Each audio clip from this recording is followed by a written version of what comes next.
Bueno, hoy tenemos el enorme placer, honor de presentar a un ponente excepcional, no solamente por su importancia en el mundo gaudiniano, sino sobre todo también por la relevancia de sus aportaciones, por su enorme trayectoria en los estudios de Antonio Gaudí, de sus muebles, de su forja, de su personalidad, de su carrera, de su vida. Él es Luis Geilburt, viene directamente desde Barcelona, ha llegado hace poquito, así que bueno, pues gracias por venir hasta aquí, hasta León. Ya hemos de decir que es la segunda vez que acepta nuestra invitación, porque ya estuvo con nosotros en un ciclo de conferencias en 2018, así que pues gracias doblemente por aceptar nuestra segunda invitación. Y bueno, voy a resumir muy brevemente algunos de los hitos de su carrera. Él lleva pues, más de 20 años estudiando Gaudí, prácticamente desde su juventud. Fue director del Centro de Estudios Gaudinistas de Barcelona, uno de los centros pioneros en el estudio de Gaudí, que durante muchos años, décadas incluso, pues, generó una enorme y sorprendente cantidad de producción científica sobre Gaudí. Ha sido además restaurador, porque en realidad es escultor de formación, aparte de la vertiente más gaudiniana, pues tiene también una vertiente artística como artista, como escultor y trabajador de la forja, y ha sido restaurador de varias de las obras de Gaudí, en concreto del dragón de forja, que da la bienvenida a los visitantes en los pabellones de la finca Güell, por ejemplo, en Pedralbes, en Barcelona, y también trabajó en la restauración y en la catalogación de la casa de Antonio Gaudí en el Parque Güell. Por lo tanto, es un conocedor no solamente teórico, sino también práctico de la obra de Gaudí, y por lo tanto pues hay pocas personas que sepan tanto de este personaje de Gaudí y de su obra como él, especialmente de la forja artística. Y en los últimos años también se ha interesado mucho por la Casa Botines. Ya le dedicó mucha atención en uno de sus libros, Gaudí y el registro de la propiedad, un libro muy innovador porque presentó ideas muy interesantes, hizo una recopilación muy exhaustiva de la presencia de los edificios de Gaudí en el registro de la propiedad, entre ellos Botines, y ha estudiado también bastante la forja artística del edificio, con lo cual estoy seguro de que la conferencia va a ser enriquecedora, interesante y que va a aportar puntos de vista muy interesantes sobre este aspecto tan destacado de Botines como es la forja. Así que sin más, pues les dejo con él, que es la estrella de la conferencia. Yo soy el telonero. Gracias, Carlos, y gracias a vosotros por invitarme, a Fundos, al Ayuntamiento de León y a la Universidad de León por organizar un ciclo sobre Gaudí, que parece que nos lo habíamos apropiado. Por suerte, Gaudí empieza a expandirse por todos los sitios de España y del mundo. Voy a empezar explicando básicamente los prejuicios que había en Barcelona sobre la posibilidad de que Gaudí hubiese viajado a León, a Comillas, a Tánger o a Marsella.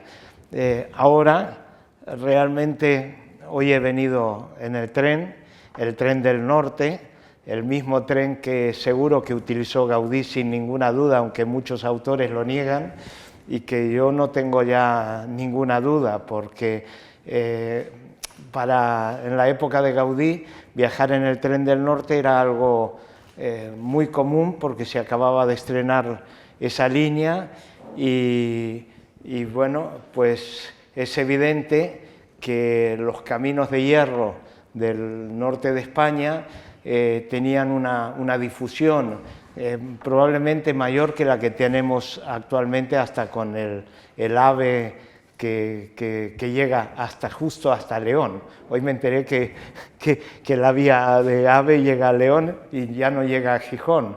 Entonces, para mí es muy interesante todos estos viajes, porque pasa lo mismo que en Palma de Mallorca. Gaudí viajó durante 14 años a visitar la obra de Palma de Mallorca, se hizo muchísimos viajes y no quedaron registrados.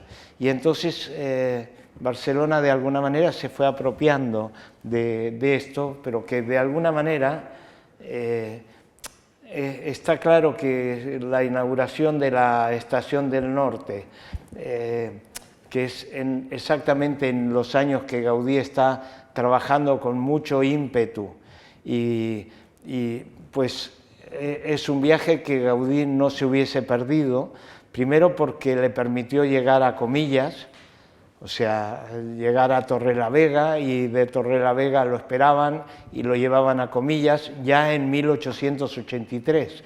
El hecho es que, sin ninguna duda, la estación del norte de Barcelona y la estación del norte de León se edificaron en la misma época, y el ferrocarril se inauguró en la misma época, y la gente viajaba muchísimo. No había aviones, con lo cual el medio de locomoción era el tren, y Gaudí no era, aunque había sido enfermo en su infancia con una fiebre reumática que le afectó muchísimo y que no pudo caminar hasta los 7 años prácticamente, pues a partir de ahí Gaudí camina, se mueve, viaja a Marsella con Fonseré, viaja a Palma de Mallorca, como dije antes, realmente, y a Comillas también.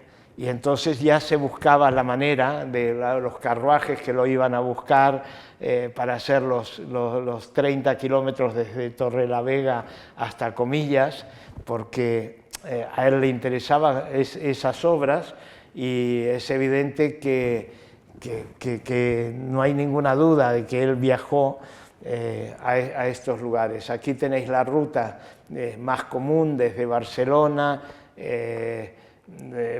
pues Astorga, Gijón. Ya veremos que en Gijón es probable que él no haya ido a Gijón, pero sí que utilizó todo lo que estaba en su mano para poder disponer los medios constructivos que le permitían hacer su obra. Entonces es muy probable que hubiese una fundición de hierro en Gijón. Todavía no lo tengo documentado, pero bueno, yo voy lanzando ideas, porque me imagino que la gente de León que investiga puede tener hilos en base a cosas a preguntas que yo voy diciendo. Yo voy a lanzar más ideas no demostradas que ideas demostradas, para que de alguna manera algún día tengamos la devolución y podamos descubrir realmente cómo se hizo la obra de Botines. El ferrocarril tenía mucha publicidad y llegaba hasta todas las poblaciones en que a Gaudí le interesaba llevar. De hecho, por ejemplo, Gaudí hizo unos kioscos en la finca Güell para ser ubicados en el Capricho de Comillas, bueno, en realidad en la casa del Marqués de Comillas, para recibirlo al rey y servir en esos kioscos unos tés, unas pastas, unas meriendas, y esto se hizo en Barcelona, pero se llevó en este tren. Y todo el equipo de trabajo viajaba en estos trenes. Entonces es evidente que las columnas de hierro fundido que tiene el minarete que vemos aquí en esta imagen, estos hierros no se fundieron en Comillas, se fundieron en Barcelona. Las cerámicas del girasol se fabricaron en Barcelona. No sabemos si Pujol i Baucis, Sebastián Ribó, no sabemos qué taller, pero se hicieron en Barcelona al mismo tiempo que se hacían las de Casa Vicens, y se llevaron a Comillas y se llevaron en esos trenes. Entonces, que luego se requerían unas carretas para llevar todo este material es evidente, pero la fundición de hierro de estos capiteles que vemos aquí se hicieron en Barcelona, en las empresas que producían elementos para los barcos, metalúrgicos importantes, y que luego servían lo mismo para Casa Vicens. Cambiaba la proporción, cambiaba la medida, Gaudí elaboraba la escala que tenía cada uno de estos edificios, pero él recorría el edificio, lo ubicaba, y a partir de ahí mandaba información para que se pudiese construir y mandaba el material, porque no siempre encontraba ese material. Estos son los kioscos que se hicieron, 2 kioscos que se llevaron desde la finca Güell a Comillas, y bueno, todos estos elementos que componían estas piezas que ahora nos parecen realmente mágicas o magistrales o incluso hechas por un genio, en realidad son hechas por un señor muy trabajador, que yo no coincido con esta apreciación del genio. Para mí el genio es el de una lámpara de Aladino que elabora un sueño, y yo ese Gaudí de sueño, no, para mí el Gaudí es de verdad. Esta hoja que muestro aquí es una hoja de antimonio. Gaudí sabía la temperatura de fundición del antimonio, sabía que se podía hacer de una manera muy fácil, entonces decoraba sus edificios con estos elementos que para él eran simbólicos, pero que al mismo tiempo le permitían una construcción sencilla, económica, muy barata, que hoy nos sorprende, pero que realmente como nos sorprende los viajes de Gaudí en tren. O sea, cuando la gente piensa, no, se lo imaginó todo, mandó unos planos y ahí se quedó. Y yo estoy seguro que la ubicación de Botines no nació en un plano, que nació de ver el terreno. Luego se encontró con un juicio que nos esperaba y Botines lo amargó la vida seguramente. O sea, viendo que se le demoró la obra 5 años, cuando él la quería hacer junto con la de Astorga. Es evidente que esto a cualquier persona que quiere hacer 2 trabajos al mismo tiempo, y la burocracia y los juzgados le complican, para Gaudí esto debe haber sido demoledor. Entonces, seguramente que Botines no es la mejor obra de Gaudí, lo tengo que decir así, aunque duela, pero sí que es una obra auténticamente gaudiniana, donde realmente él pone sus ingenios, y que todavía para mí están por descubrirse algunos de ellos, pero que investigando el edificio descubriremos cosas que como en todas sus obras, Gaudí se metió de lleno, y bueno, con Gaudí se anticipa en todo probablemente entre 60 y 100 años, en todo. O sea, cada vez que yo analizo un edificio, un detalle, y en Botines seguramente se adelantó unos 60 o 100 años a cosas que hoy día para nosotros son importantes, como el movimiento del agua dentro de un edificio. Entonces, realmente, si miran esta imagen, aquí nace el modernismo, aquí nace el Art Nouveau, el coup de fouet famoso del golpe de látigo de los italianos, esto que de alguna manera la gente se reía de este movimiento porque lo llamaban el estilo fideo, el estilo pasta, estas curvas que salen de mayor a menor, nacen en Casa Vicens, en este hierro que estoy mostrando aquí. Y es evidente que Gaudí no pudo inspirarse en ningún otro elemento. Víctor Horta haría la Casa Tassel 10 años después que Gaudí había terminado la Casa Vicens. Entonces, no hay ningún otro arquitecto en toda Europa, y por supuesto en América o en África tampoco, que haya utilizado esta forma que va de mayor a menor, que hace una curva, que fue el rasgo más típico, más característico del Art Nouveau. Evidentemente nace con Gaudí, pero no solo eso, nace con Gaudí los helicoides, las estructuras formadas por hierros como los que estamos viendo en esta imagen, en donde retorciendo un simple fleje, un simple elemento metálico muy liviano, muy ligero y muy prácticamente de basura, prácticamente de desperdicio, él consigue una estructura muy fuerte que utiliza en el Parque Güell, que utiliza en La Pedrera, que utiliza en casi todas sus obras. Entonces, es evidente que toda la forja de Gaudí, aquí tenemos una imagen de restos que yo voy coleccionando porque me da la escala del edificio de Gaudí, me da la dimensión que tiene Gaudí con cada una de las piezas de forja. Lo mismo en la fundición. Gaudí desarrolla la ergonomía, desarrolla los sistemas de fundición a la cera perdida que en el arte normal se utilizaba, en la escultura normal, pero no en los apliques de una ventana, de una puerta, de un mueble. Gaudí hace una arquitectura integrada, absolutamente íntegra, en donde una ventana, un tirador, un mueble, nada es ajeno, nada es traído de afuera, todo está compuesto en la misma pieza. Y por supuesto aquí en Botines también tenía que hacer lo mismo.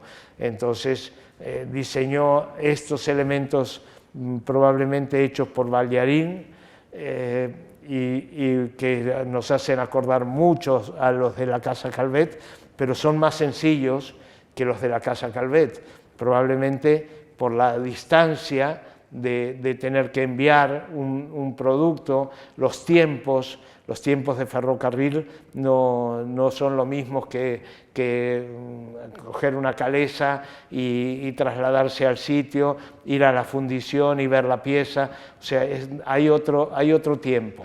El tiempo que nos obliga a viajar 6 horas o 7 horas para llegar en tren hoy día, y que en realidad en la época de Gaudí eran más horas. Pero esto no lo limitó para que no pueda enviar esta puerta de Barcelona a León. O sea, él sabía que en León no tendría unos herreros capaces de hacerle esta pieza, o no estaría él para dirigirlo. Probablemente había los herreros, pero tenía que estar él muy cerca para poder dirigirlo. Y entonces se lo encargó a los hermanos Badía, con los cuales él ya tenía confianza, porque también en Barcelona había otros herreros que no tenían la capacidad para hacerle lo que él quería con estos. Aquí vemos a uno de los hermanos Badía, ya lo he mostrado en otra conferencia, pero que para mí fue un descubrimiento porque pude verlo dentro de la fragua con sus 2 yunques en su lugar de trabajo, haciendo esta puerta. Esta puerta aparece en el primer plano de esta imagen. Otra de las empresas que sin ninguna duda fue importantísima para Gaudí fue cuando descubrió esta empresa de Gijón y descubrió que trabajaban con hierro belga. Yo no sabía la importancia hasta que Chimeno le dio la importancia a lo que yo había dicho en la conferencia, pero que no... yo lo dije porque lo escribió Piso en un artículo, la idea del hierro belga, y él, en un artículo muy interesante, explica la importancia del hierro belga para esta empresa, que lo traía en ese momento desde Bélgica.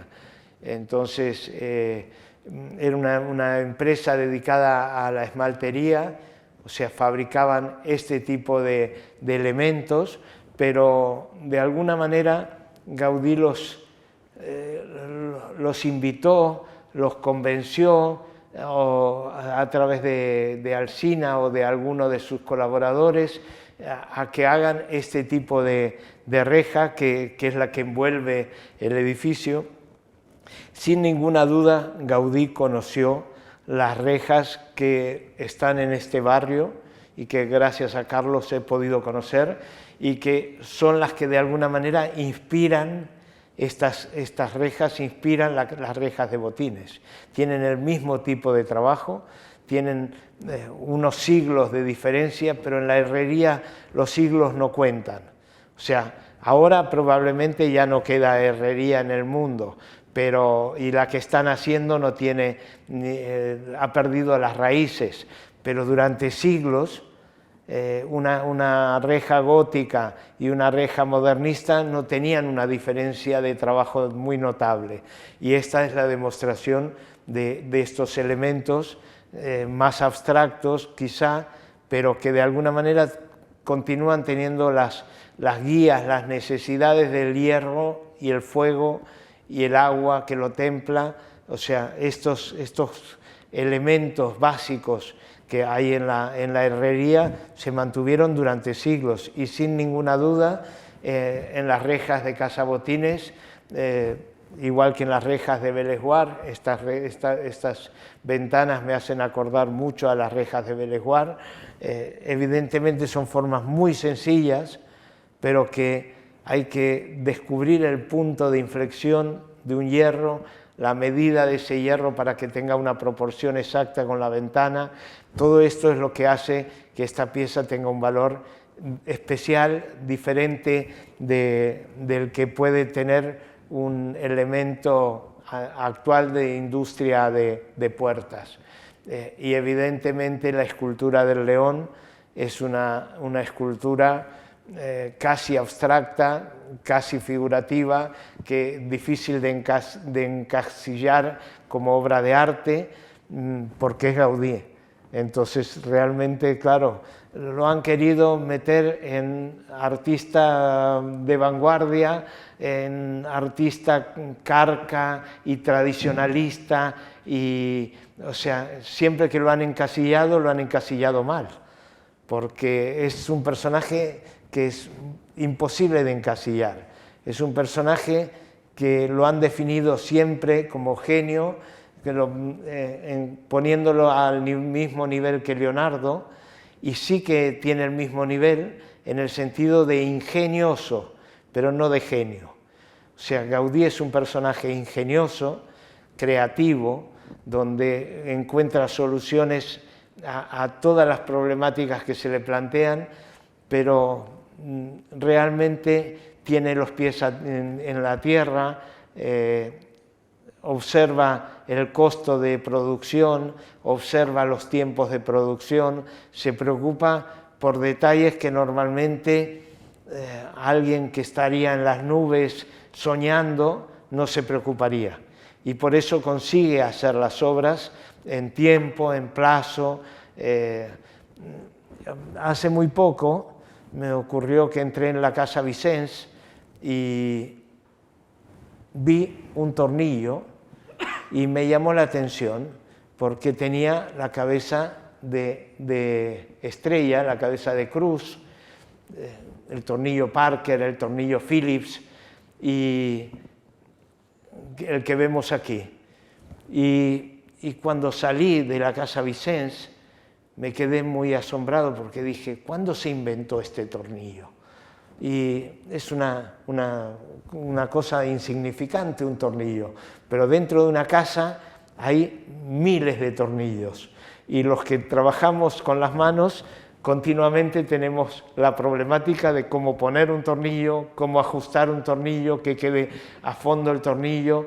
Entonces busqué en internet y la patente del tornillo Phillips o Parker es de 1936, y Gaudí en 1883 en la Casa Vicens colocó cantidad de tornillos con esta cabeza. Esta cabeza es muy fácil de utilizar porque el destornillador de cruz no se escapa del hueco del tornillo, y entonces es muy raro en carpinterías ver el tornillo Parker, y sin embargo Gaudí en toda la carpintería de Casa Vicens, y es probable que ahora cuando mañana pueda entrar en Botines encuentre algún tornillo de estos y entonces siga la rueda. Luego me detuve en la Pedrera, y esto es mucho posterior, pero es anterior a la patente. O sea, estamos hablando de 1906, 1912, y también encontramos tornillos con cruz. Y la patente, vuelvo a decir, es del año 36. Y todavía yo no he investigado, es probable que alguno me diga, no, en 1920 se colocaron tornillos de estos sin patente. Ya veremos, de momento yo no he encontrado, yo solamente encontré lo del año 36. Lo voy diciendo porque a mí me gusta tener algún día una devolución, que alguien me mande un email con una foto y aprender, porque con Gaudí no se termina de aprender nunca.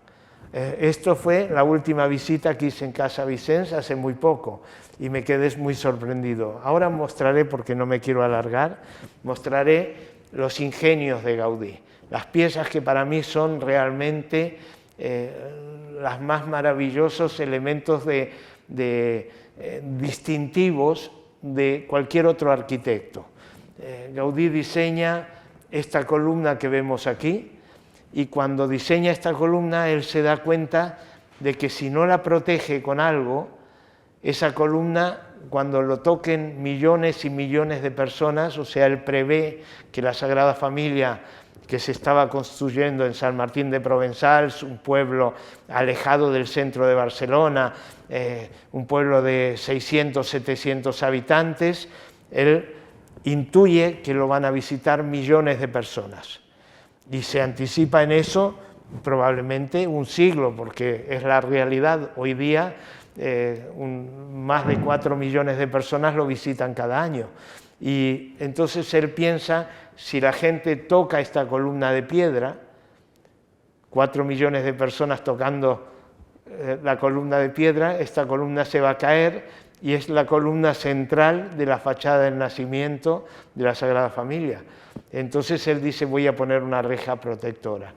Y entonces podía haber encargado a cualquiera de sus herreros hacer una reja y colocarla. Pero a él se le ocurre una reja que es un tejido como de calcetín, en donde es una pieza íntegra que se tiene que colocar cuando se pone la columna. Aquí lo vemos en la primera imagen, todavía no está colocado porque están probando esa columna. Gaudí hacía pruebas de coloco, veo cómo funciona, lo desmonto y vuelvo a colocarlo cuando lo tengo hecho en piedra definitiva. Y entonces aquí en la segunda imagen ya tenemos la reja colocada. En la tercera imagen tenemos la máquina que inventa Gaudí para tejer. Es un dibujo de Gaudí no muy conocido, pero que realmente para mí es muy significativo, porque nos demuestra lo ingenioso que llega a ser, que inventa una máquina para tejer. Dicen que todos los herreros de Barcelona, comenta algún herrero, iban a ver esta reja porque no entendían cómo no está soldada, no está atornillada, sino que es una pieza tejida de abajo arriba en un solo elemento. Aquí lo veremos en más detalle colocada. Es una pieza extraña que durante muchos años estuvo muy abandonada, porque mientras se construía la fachada de la Pasión, esta reja no tenía un valor especial para la construcción, pero sí que tenía un valor especial para entender cómo trabajaba Gaudí. Y para mí es realmente de las piezas de la Sagrada Familia que yo más quiero, porque me muestra realmente hasta qué punto él piensa en el tornillo, él piensa en lo pequeño.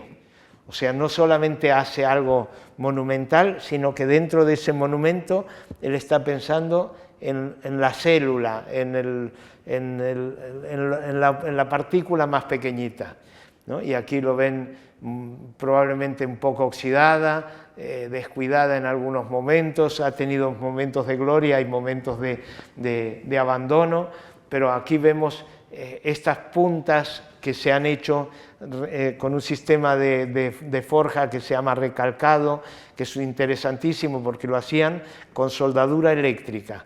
Estamos hablando de 1885-88, ya Gaudí utilizaba soldadura eléctrica cuando todavía la electricidad no estaba en las casas. La soldadura eléctrica se descubrió, la electricidad se descubrió gracias a la soldadura eléctrica, a la fundición por electricidad, por cortocircuito. Y Gaudí lo utiliza en la Puerta del Dragón, utiliza el sistema de soldadura por choque eléctrico y también lo utiliza aquí. Entonces, él se anticipa a las técnicas, aprovecha las técnicas del momento, lo que se va descubriendo. Por eso es que, ¿cómo no iba a aprovechar el ferrocarril para venir a León, si era lo moderno? Yo me imaginaba hoy, en mi viaje, iba pensando, cuando paraba el tren, la incomodidad de lo que había sido aquellos viajes sin aire acondicionado, sin cojines en los asientos.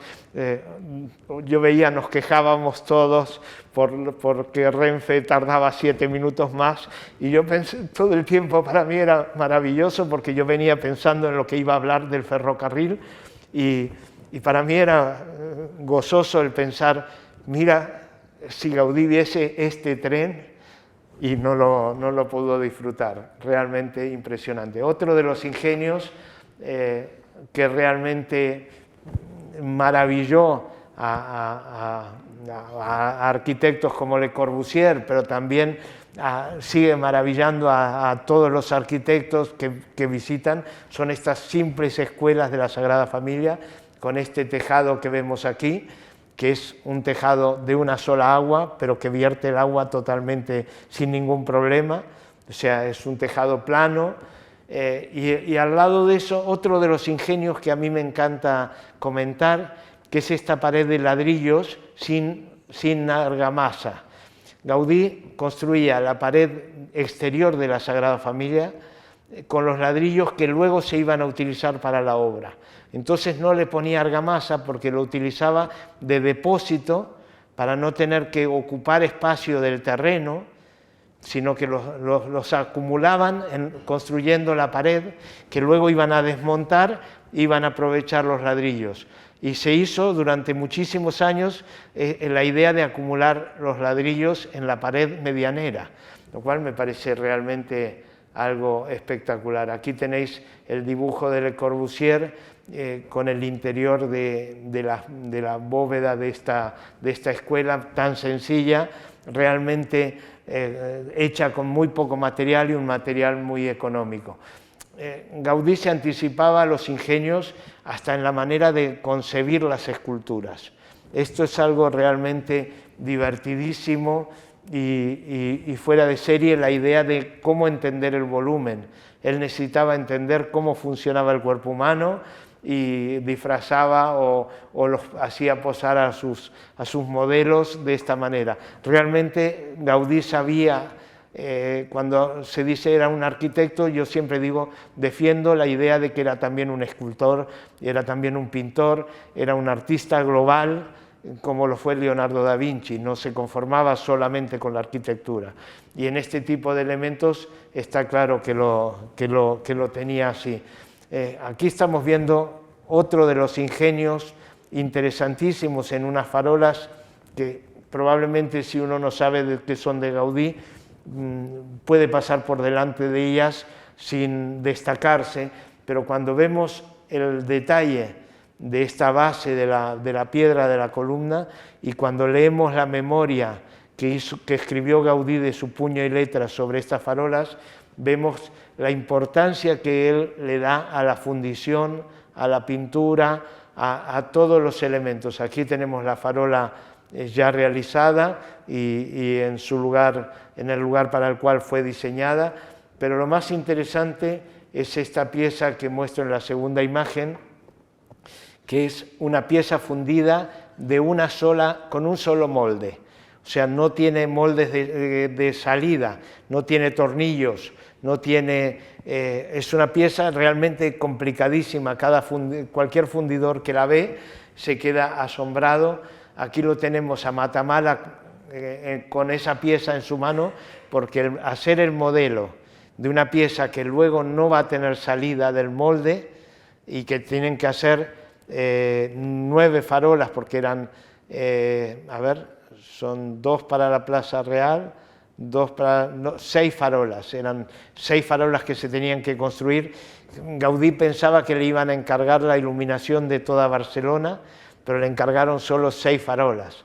Un poco frustrante, pero de alguna manera para él, como era de sus primeros trabajos, tiene que haber sido importante, y de hecho en esta fotografía del taller de Matamala lo ponen como una pieza fundamental. Aquí tenemos el taller de Puntí, para que veáis la cantidad de gente que trabajaba con Gaudí, y que Gaudí era amigo de esa gente, él se rodeaba de esta gente, convivía con ellos y aprendía los oficios. Puntí es un ebanista, vidriero, herrero, era todo oficios de todo tipo mezclados en uno, inventó y patentó estas puertas que hoy día recorren todas las ciudades, las puertas de guillotina que cierran todas las tiendas, y es una patente de Puntí. No digo que Gaudí haya trabajado aquí, pero Gaudí se inspiraba en esta gente que era mayor que él, en la manera de trabajar, en la manera de concebir los muebles, y de hecho colaboraron en muchísimas obras. Aquí vemos una imagen de la pedrera, de una puerta que está colocada en la pedrera, pero como tantos otros misterios de Gaudí, yo no la he podido ver nunca abierta o cerrada, como es en este caso. Pero aquí tenemos la fotografía y me han asegurado que la puerta está metida dentro del muro, pero yo no la he visto abrir ni cerrar nunca. A ver si algún día consigo que me lo muestren. Es de estos ingenios que a mí me llaman la atención, igual que estos baños públicos, que serían una solución fabulosa para el Ayuntamiento de Barcelona, pero que ningún alcalde se ha atrevido a hacer una sola pieza de estas, ni en época de Gaudí ni a posteriori hasta hoy, y que realmente la idea de tener un lavabo público, un aseo público, rodeado de flores y macetas, y que la misma persona que lo limpia vende las flores y las macetas, es una cosa absolutamente original. Y lo más interesante de esto es que el baño de las señoras es diferente que el baño de los caballeros, cosa que resolvería el problema de muchos aeropuertos y de muchos lugares donde las señoras tienen que hacer cola y los señores nos salvamos de hacer colas delante del lavabo, porque es más grande el lavabo de señoras que el de caballeros. Otro de los inventos casi desconocidos de Gaudí, lamentablemente, es este proyecto que Gaudí hace para Caldas de Montbui. Es un proyecto de lo que se llamaba fontanería en su época, que es ingeniería hidráulica. No es un proyecto de arquitectura, no es un proyecto artístico, es un proyecto, pero miren la letra P, que realmente es una obra de arte gráfica. Es un proyecto de ingeniería hidráulica que hace que la capa freática de una riera, Gaudí lo que hace es elevarla, o sea, paraliza el agua, frena el agua en la capa freática debajo de la riera para que el agua suba,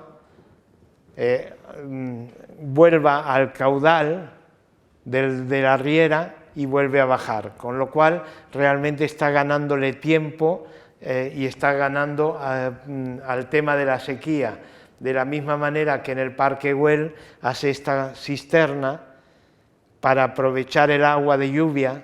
En Barcelona llueve poquísimo, nosotros tenemos un problema de falta de agua continua, y realmente Gaudí prevé en el Parque Güell, un lugar que se llamaba la Montaña Pelada, él prevé el poder tener un gran depósito de agua y el poder frenar el agua de la montaña, y dibuja incluso gotas de agua en este elemento, porque la problemática de agua que él ve para el futuro, que es la que tenemos actualmente, él la prevé de la misma manera que prevé en estos tejados, en la construcción de estos tejados, unas tejas que conservan mejor el agua, la distribuyen mejor. De hecho, esta reja que vemos de la finca Miralles, si se hubiese colocado la que él diseñó, que lamentablemente se ha perdido parte de este tejado, realmente habría una acumulación de agua importante. Y para terminar, pues otro de los ingenios que estoy por descubrir de la Casa Botines, y de la cual solo conozco esta fotografía, que realmente me impacta, me impresiona mucho la idea de Gaudí de acumular el agua encima de un desván, y que todavía no puedo entender cómo funciona. Espero mañana darme el lujo de poder algún día volverlo a explicar. Muchas gracias.